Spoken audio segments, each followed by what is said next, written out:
one of the areas I really wanted to work on or help healing was my health situation. So I have an autoimmune disease called endometriosis. So, I mean, I just found out in that chat that actually you had experienced, similar journey, I guess, or similar autoimmune disease. Oh, I had the same. Syndrome and endometriosis, all of those internal feminine things that are so prevalent nowadays. Yeah. So I recognized that, right? Yeah, and that was like not only that, but that was like sort of the cherry on top, where it's like, oh, that's amazing. I mean, I hadn't come across also a woman at that point, before that had healed herself fully from an autoimmune disease. So I was like, well, that's so cool. I want to find out more. Like, that's incredible that through that kind of coaching that you can really heal your health to that extent. There are so many women out there that have endometriosis for a start, or they have conditions similar to it, and they could have been suffering for years with it. And I just want to get into that a little bit, because it is really apparent when we see that the power of changing our mental patterns, the power of changing our beliefs, and the side effects that they have on our bodies, on our physical beings. And it's only been 3 months, right, that we've been doing this work. That's so exciting. Right, and it feels like we've scratched the surface, but it just shows you what's possible. So just tell me a bit about the symptoms that you had with endometriosis, and how long you had them for. Symptoms really became loud or unbearable, I think, or to a point where I really had to go to hospital on a monthly basis. And the first time I had to stay for quite a long period because, I couldn't move. So those were the initial symptoms. And I think that started end of 2018. I think like around October-ish, November-ish, around that time. And it just came when I got my periods, and it became so bad all of a sudden. Again, I may have had it before, but it just, I became aware of it because I just woke up and I couldn't move. So it was the second day of my menstruation, and I remember contacting my neighbor and went straight into the emergency room. And they were doing all these tests, and it was very unclear, because that's the thing with endometriosis as well. It's still quite under-researched, quite an invisible disease, if you like. Most people say you can only really detect it by doing the endoscopy, the operation, like doing a proper operation and looking inside. And I was always opposed to that. So I always said, I want to try alternative ways. I think it's such a delicate area that you could do more harm than, helping or finding out. I mean, don't get me wrong, if it's needed, definitely, I'm not saying I'm against that. But so these were the symptoms that occurred. Very bad cramps each month, usually second day of the cycle or menstruation. To an extent I couldn't move, and especially the first times I would be in bed. I mean, the first times I was in hospital, then I would be in bed minimum a week. So it was very tricky as well with work, having an employer who can understand that you're out of work like that for a week each month. So I tried various things. Nutrition definitely helped me. I think, by the time I encountered you, I was already a lot more stable. So I wasn't out of work a week each month, but I was still like suffering quite a lot of pain. Like, what were you taking? So I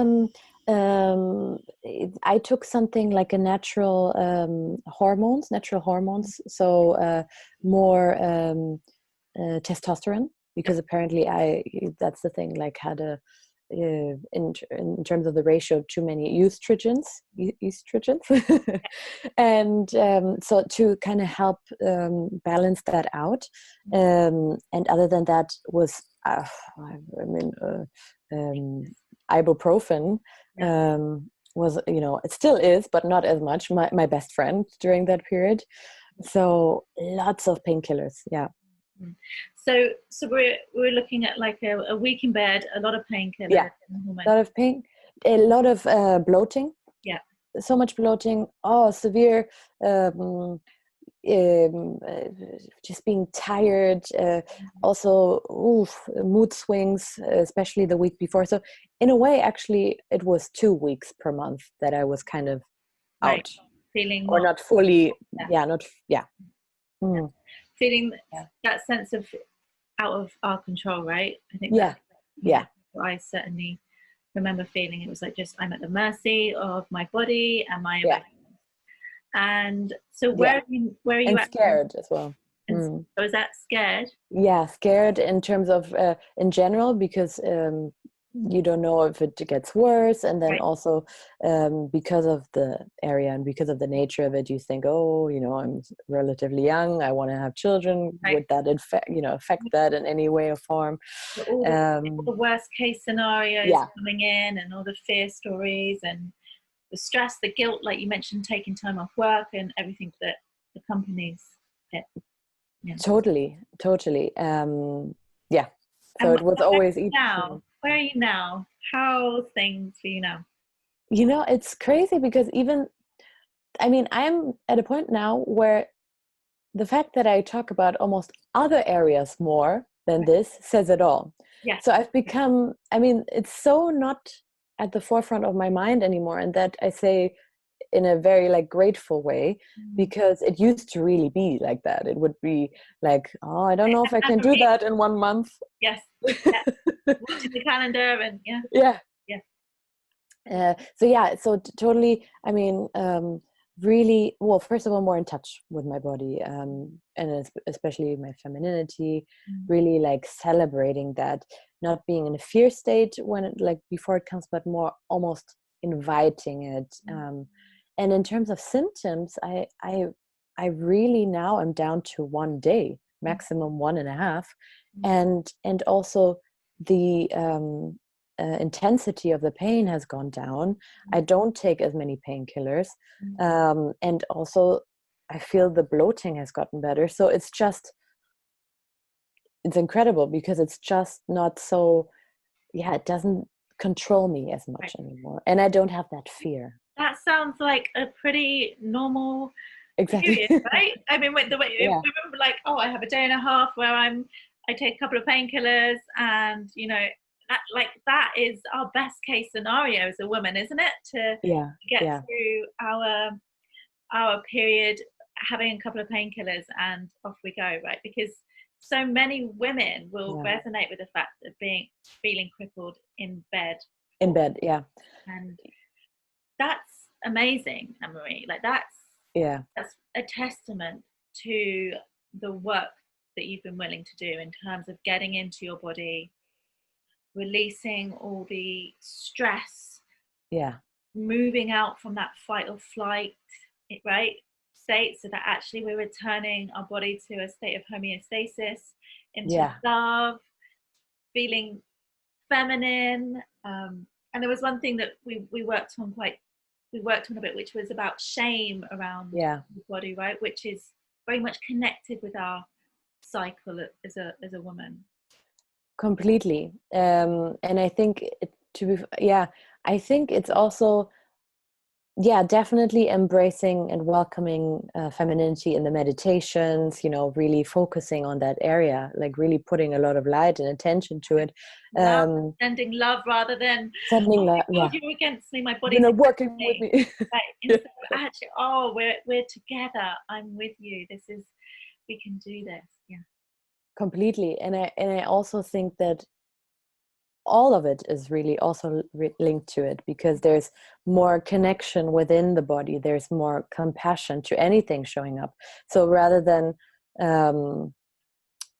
suppressing stuff, or just this idea, or this space that I really try to create on a daily basis through meditation, through the dancing, through the best case scenario exercise, which I find so helpful, which is focusing on best best case scenarios, in the sense of positive affirmations, returning to my truth. So for me, a big thing is unconditional love, and that can also be related to that particular area. I think in general, there's just more flow. And if I think of chakras as well, I mean, this is pretty much down there. So I feel like it's just coming out, and there's a space and allowance for everything to be. And in a way, that's also for me really femininity, or linked to femininity, letting the emotions be, having, that softness, not so much being, I have to do like this male energy. So I think that's all linked. Yeah. You said to me, this embodiment stuff is really powerful for you, and it's now even an area that you're looking in for yourself to coach in, right? Completely.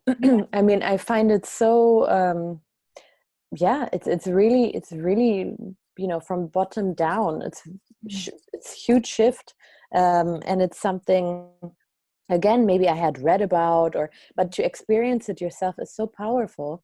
I mean, to just see and experience the shift, and yeah, definitely what you just said resonates with me. So I'm definitely someone I enjoy and have really kind of always focused on. I love analysis, and being very much getting stuff done, and I can analyze for hours and hours. Yeah, but then right? Yeah, exactly.